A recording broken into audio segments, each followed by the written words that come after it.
Welcome back to Frontline News. I'm Sasha Lee Hamilton. It's now time for Frontline Business. The Bank of Jamaica has published a schedule for announcing monetary policy decisions up to December 2020. The schedule is intended to improve transparency in the BOJ's monetary policy framework. The central bank will continue to host quarterly news conferences to discuss the rationale for its decisions and the economic outlook for Jamaica. The Jamaica Public Service Company, JPS, ended its financial year with a decline in profit. Profit for the 12 months to September was $16.2 million. It was at $21.1 million in the previous year. However, revenue was up $1.4 million at $674.9 million. Seprad says the decision to close the Golden Grove sugar factory in July will positively impact the return on equity and cash flow. It says the closure followed 10 years of operational losses from sugar manufacturing.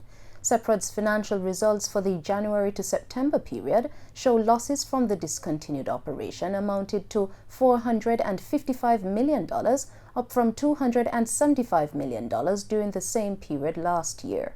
In the meantime, the company says during the 9 months, its revenues increased by $10 billion to $24.8 billion.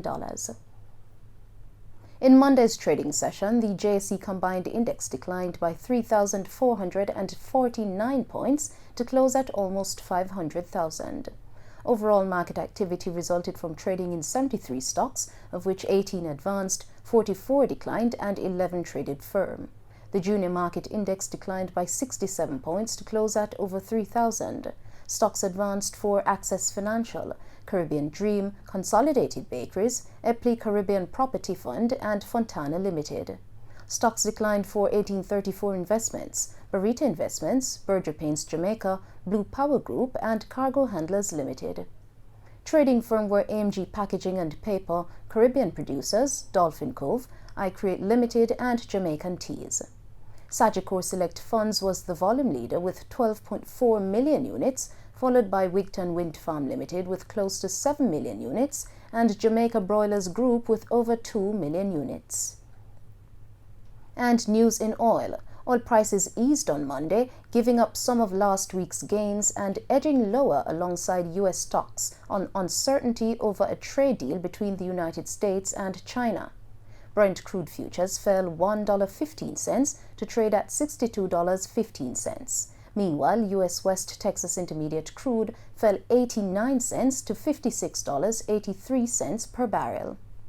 And that's it for Frontline Business. I'm Sasha Lee Hamilton. Pleasant viewing.